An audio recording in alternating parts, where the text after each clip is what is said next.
Hi students, இன்னைக்கு நம்ம types of ovule பத்தி பார்ப்போம். Types of ovule based on the funiculus and embryo sac வச்சு 6 types ஆ பிரிச்சிருக்காங்க. அதுல வந்து பாத்தீங்கன்னா anatropous, orthotropous, hemianatropous, sursinotrophous, campylotropous and amphitropous. இதுல orthotropous பொறுத்த வரைக்கும் பாத்தீங்கன்னா erect, இது வந்து ஸ்ட்ரைட்டா இருக்கும். இதில் மோஸ்ட்லி பாத்தீங்கன்னா ஜிம்னோஸ்போமிக் பிளான்ட்ஸ்ல இருக்கும். அடுத்தது அனட்ரோபஸ். இது அனட்ரோபஸ் பொறுத்த வரைக்கும் இன்வெர்டட் பொசிஷன், தலைகீழா இருக்கும். மோர் தென் 80% ஆஃப் ஆஞ்சியோஸ்போம்ல வந்து அனட்ரோபஸ் ஓவியலா இருக்கும். அடுத்தது ஹெமி அனட்ரோபஸ். இது வந்து ஹாஃப் இன்வெர்டட்,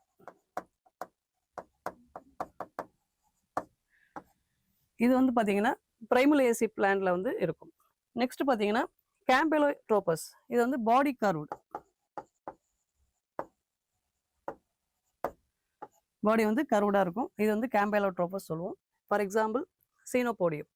நெக்ஸ்ட் பார்த்தீங்கன்னா ஆம்பிட்ரோபஸ்ல வந்து பாடி கர்வ்டா இருக்கும், ப்ளஸ் வந்து எம்ப்ரியோ சாக்கும் வந்து கர்வ்டா இருக்கும். இது வந்து அலிமேசி. நெக்ஸ்ட் பார்த்தீங்கன்னா சர்சினோட்ரோபஸை பொறுத்த வரைக்கும் பார்த்தீங்கன்னா பாடி காயில்டு